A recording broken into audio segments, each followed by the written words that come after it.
Chosen one, the waiting is over.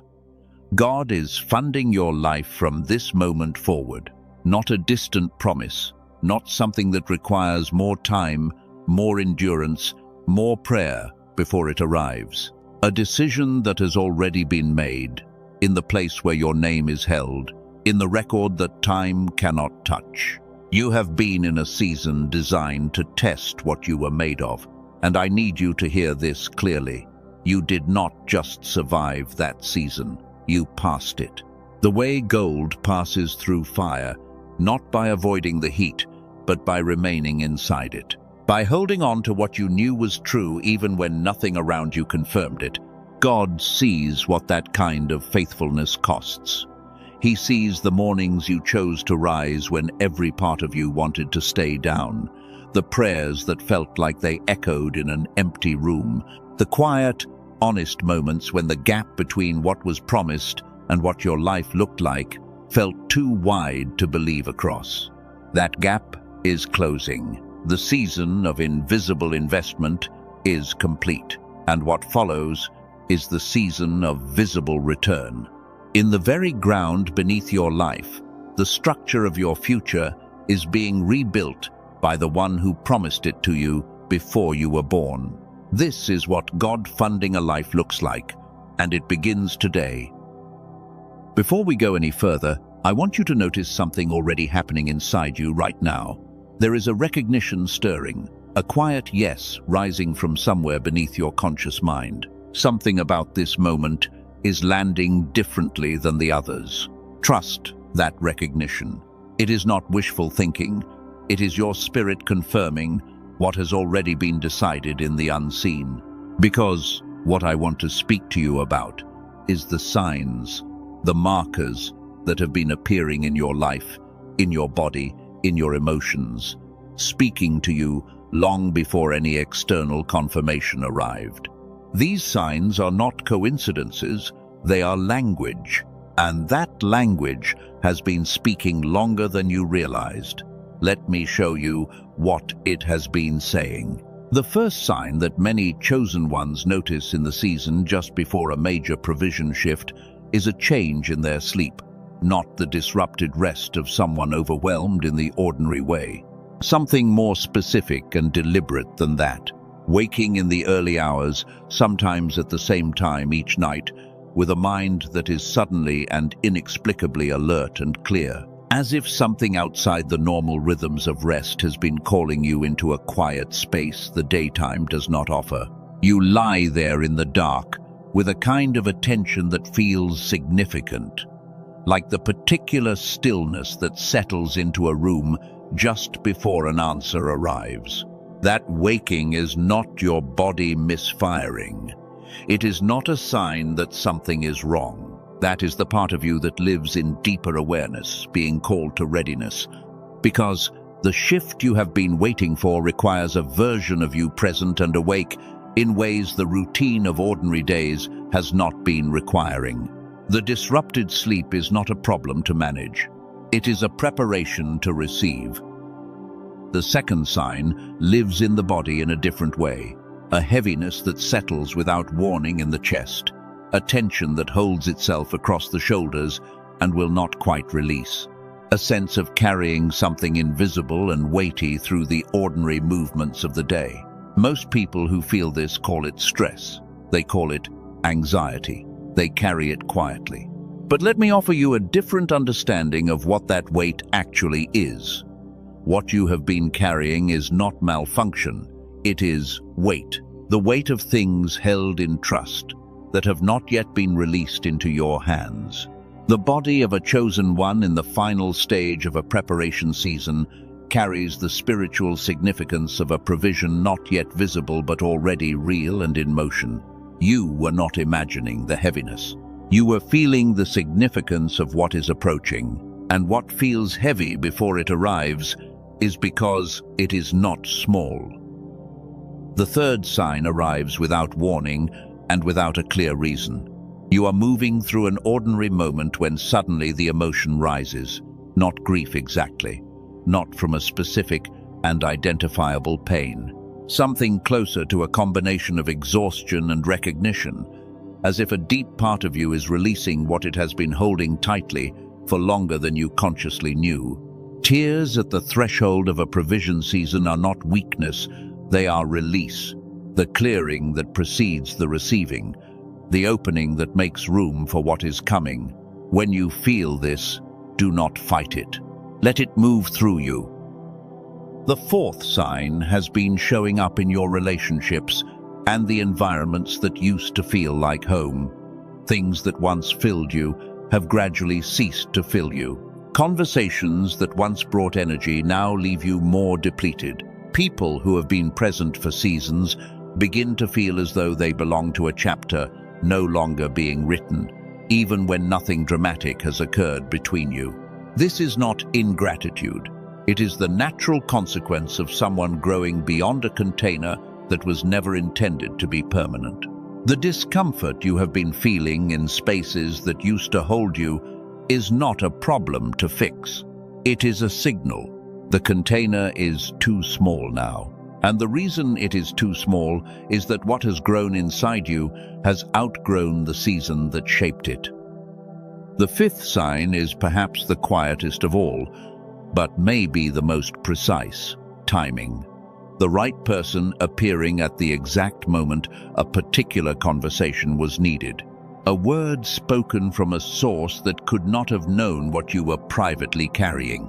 A door opening in the same week, another one closed. Not randomly, but with the precision of something arranged. A connection too exact to hold the weight of the word coincidence anymore. These are not lucky accidents.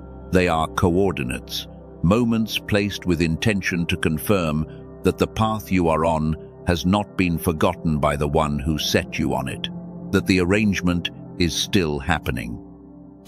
5 signs, and if you were honest with yourself as I named each one, you recognized at least 3.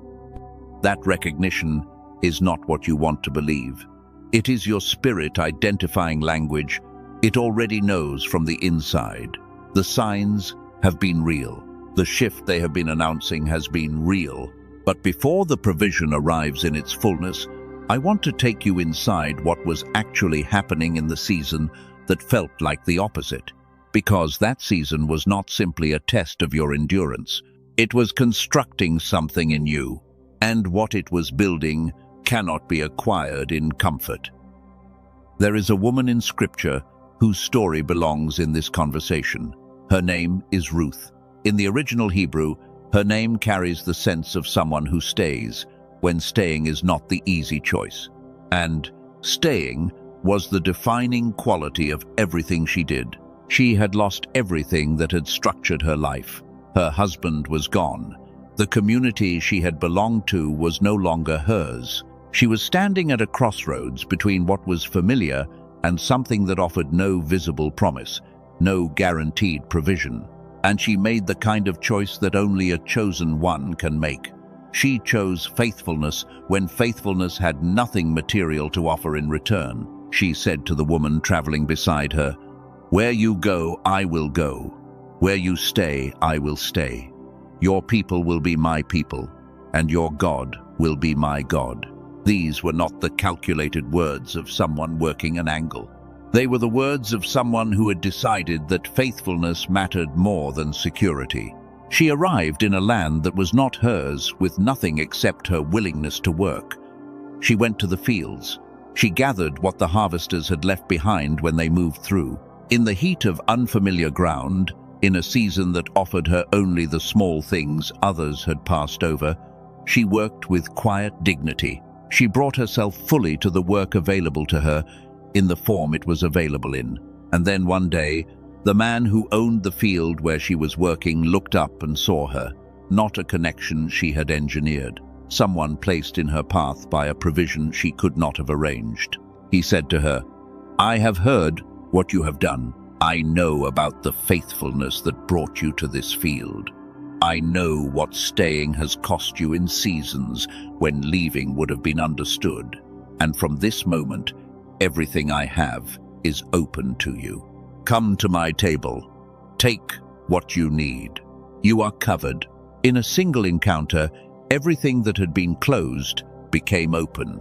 The season of gathering what others had left behind was over. The season of being fully covered, brought into the place she had been made for, was beginning. You are Ruth. You have been working in a field that was not your final destination, gathering the small and humble things available with a dignity that required more strength than it looked like from the outside. You have been staying faithful in a season that asked more of you than it returned. You have kept your hands open and your integrity intact in conditions that would have given most people permission to close both. The owner of the field has looked up. He has seen exactly what you have been doing, and what he has heard confirms what he always knew, that what he placed in you was worth the preparation it required. What the season was building was not visible while it was happening. That is the nature of formation. The thing being constructed beneath the surface of a life is always invisible from above. You do not see the root system developing in the dark. You only experience the pressure from above, the weight pressing down. The seasons that appeared to yield nothing on the surface, while they were actually establishing everything the next season would need to stand on. Let me name what was being built in you, while nothing else appeared to be growing. The first thing the wilderness builds is a trust that cannot be shaken by comfort, because it was never constructed on comfort. There are people who trust God when life is going well. Their trust is genuine, but it has not yet been tested by the conditions that reveal whether it holds when visible support disappears. Untested trust, when the first real storm arrives, often shows itself to be more hope than certainty.